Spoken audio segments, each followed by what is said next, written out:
Tasty రసం గురించి తెలుసుకుందాం. ఎలా చేయాలో దానికి కావాల్సిన పదార్థాలు తెలుసుకుందాం.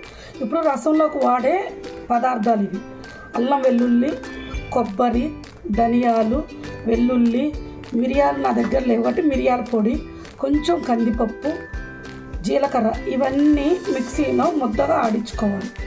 మనం తయారీలోకి చారులో కావాల్సినవి చింతపండు, ఎండుమిర్చి, కొత్తిమీర, రాళ్ళుప్పు, రాక్ సాల్ట్, పసుపు, కరివేపాకు. నా దగ్గర కరివేపాకు లేదు కాబట్టి స్కిప్ చేసేసి ఇప్పుడు ముందుగా ఈ పదార్థాలని మిక్సీ పట్టుకొని వస్తాను. ముందుగా ఒక గిన్నె పెట్టుకొని దానిలో మనకి ఎంత క్వాంటిటీ రసం కావాలో అంత క్వాంటిటీ, నేను ఈ లోటాతో 2 లోటాలు. ఈ ఎండాకాలం ఈ చారు ఎంతో శ్రేష్టకరం, ఆరోగ్యానికి ఎంతో మంచిది, పిల్లలకు కానీ పెద్దలకు కానీ ఎంతో ఆరోగ్యకరమైనది. ఇందాక మనం మిక్సీ పట్టుకున్న మిశ్రమాన్ని ఇందులో వేసుకోవాలి. అంతా వేసుకొని కలుపుకోవాలి. శుభ్రంగా మొత్తం తీసుకొని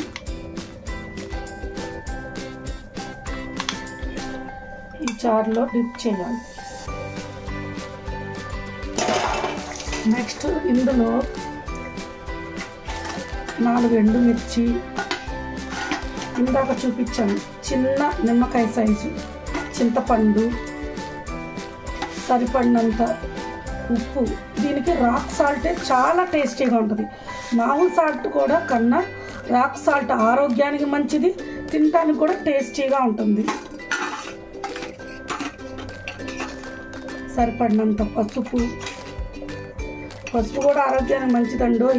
కొంతమందికి ఇష్టం ఉండదు కాకపోతే పసుపు చాలా మంచిది. ఇందులో కరివేపాకు లేదన్నాను, సారీ గైస్, కరివేపాకు ఉంది. దీనిలో వేసుకొని ఈ చారుని ముందు మీడియం ఫ్లేమ్లో పెట్టుకొని బాగా మరగనియాలి ఒక 10 నిమిషాలు. దీంట్లో కొంచెం కొత్తిమీర ఇప్పుడు సగం వేసుకోవాలి, చారు కాగిన తర్వాత సగం వేసుకోవాలి. ఇలా మనం ఒక 10 నిమిషాలు వదిలేసామనుకో, తర్వాత పోపు పెట్టుకుంటే గుమ్మగుమ్మలాడే రసం రెడీ. సూపర్ ఉంటుంది గాయ్స్. చారు ఇలా చక్కగా మరగాలి. బాగా ఇలా వస్తున్నప్పుడు మనం మధ్యలో కదుపుతూ ఉండాలి. ఇప్పుడు మనకి పులుపు ఉప్పు పొంగుతున్నప్పుడు మంట కొద్దిగా సిమ్లో పెట్టుకోవాలి. ఉప్పు పులుపు అన్నీ సరిపోయినాయి ఒక్కసారి మనం టేస్ట్ చేసుకోవాలి. ఇప్పుడే టేస్ట్ చేసుకోవాలి.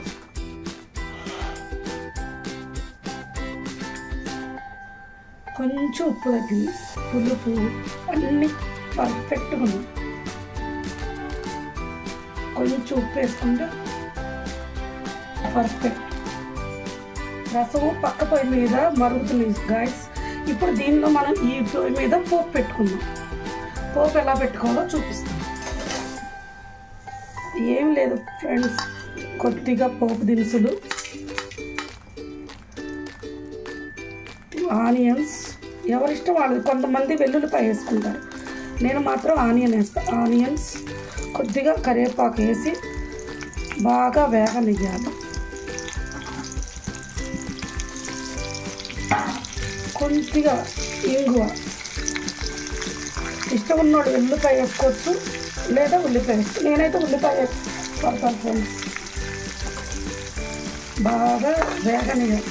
ఇవి మాత్రం బాగా వేగాలి ఫ్రెండ్స్, వేగపోతే రసం టేస్టే బాగుంది.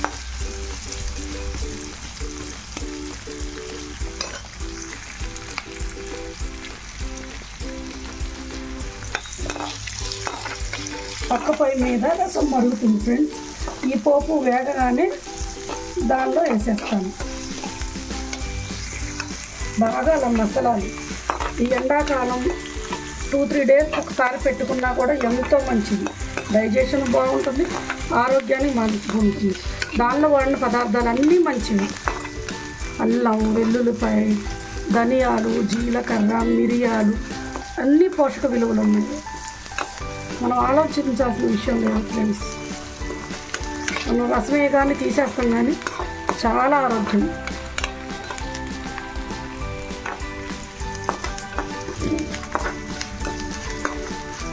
పోపు మాత్రం ఎగ్జాక్ట్లీ ఎర్రగా వేగాలి. ఆనియన్స్ మాత్రం ఖచ్చితంగా వేగాల్సింది.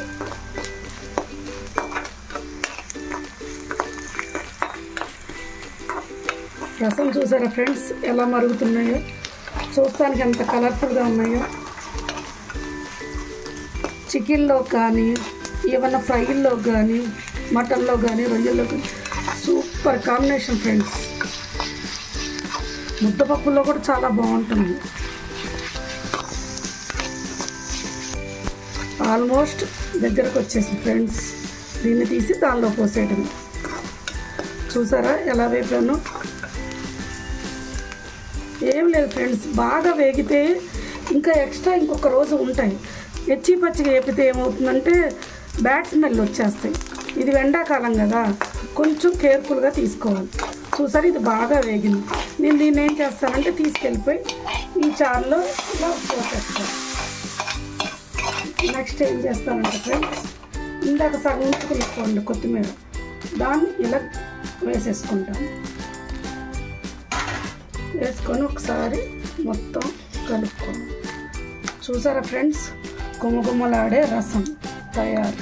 మీకు కనుక నా వీడియో నచ్చినట్లయితే లైక్ చేయండి, షేర్ చేయండి, సబ్స్క్రైబ్ చేయండి. Thank you friends, bye.